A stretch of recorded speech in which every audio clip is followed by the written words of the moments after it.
नमस्कार, सुप्रभात. आपण आलो आहोत किल्ले गोरखगड. आपण सध्या पोहोचलो आहोत किल्ले गोरखगडच्या पायथ्याशी. इथून पुढे पाहणार आहोत गोरखगडाचा प्रवास.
आपण स्वतःनी तयार करायचा करतो कुठं पाणी आहे ना, पाणी त्या पाण्याच्या प्रवाहाने जायचं बरोबर जातो. कारण पाण्यामध्ये दगड असते ती दगडाला धरून जाऊ शकतो. वरून दगड खाली आला मग काय करायचं? साईडला सरकायचं. छान. आता काय राहिलं? काय करायचं?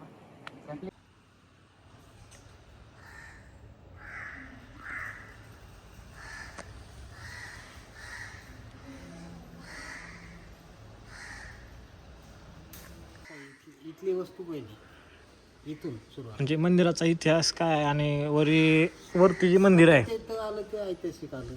हां मंदिराच्या जे वरती गाडाचं आलं ते ऐतिहासिक आलं. हां पण आता हा इथली वस्तुस्थिती जर बघितली हां तिथे इथे गुपित असं नुसतं देवस्थान होतं आणि तिथेच आमच्या इथे एक सावंत हॉलदार म्हणून एक माणूस होता. त्या माणसाचा मुलगा हरवल्यासारखा झाला. तर त्यांच्या हे स्वप्नच गेलं आणि त्यांनी सांगितलं की तुमचं मुली तर आहे, तुम्ही या आणि बघा. पहिली एवढी जागा पहिली पाहिलेली होती, त्यांना समजलं नाही. पण म्हणजे असं काही देवाच्या मनात आलं का आपला जीर्णोद्धार आला असा प्रकार झाला. आणि मग ते आले ते लोकांनी बघितलं की ते मुली ते भेटले.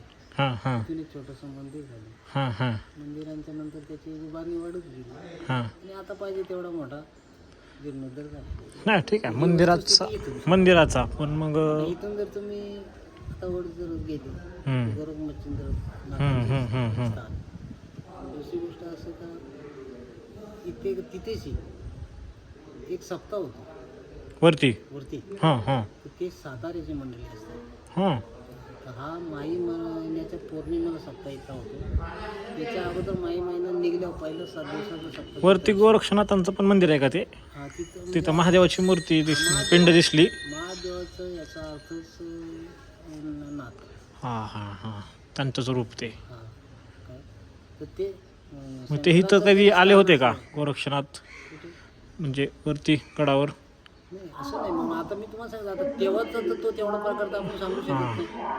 परंतु तिथे जे माणूस एक होतं ते साताऱ्याच्या माणसाच्या स्वप्नामध्ये इथून देव गेले हां हां हां. आणि तो माणूस आणला होता का बाबा मी अमुक ठिकाणी येते आणि तुम्ही माझी चौकशी करा. मग ते तिथे भेटले त्यांना. तर तिथं आता त्यांचा 7 दिवसाचा सप्ताह होतो. माई पौर्णिमानी म्हणजे माई महिना निघाला का त्यांचा सप्ताह चालू होतो हं. आणि नंतर मग हा सप्ताह बसतो. तर त्या माणसाला काही दिवसानंतर आले ते इथं त्यांनी बघितलं सप्ताह चालू झाला. त्या माणसाला दृष्टी आली. हे वैशिष्ट्य मेन आहे. आणि नंतर मग ते सप्ताह चालू पाण्यासारखं आणि पांडवलेणी येते ऐतिहासिक येते.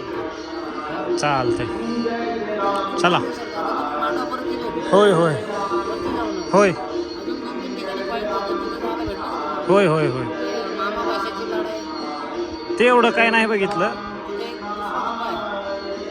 जेव्हा आपण मध्यस्थीने जातो ते गुफा लागल्यामध्ये एक छोटं तिथून असं वरती चढताना टेकलं. मामा भाषेचं एक असं युद्ध दाखवलेलं आहे. ते तिथे पाहण्यासारखं आहे. नाही, पाण्यासारखा आहे गड. तिथे 7 औंध भरलेले असतात आणि 7 रिकामे.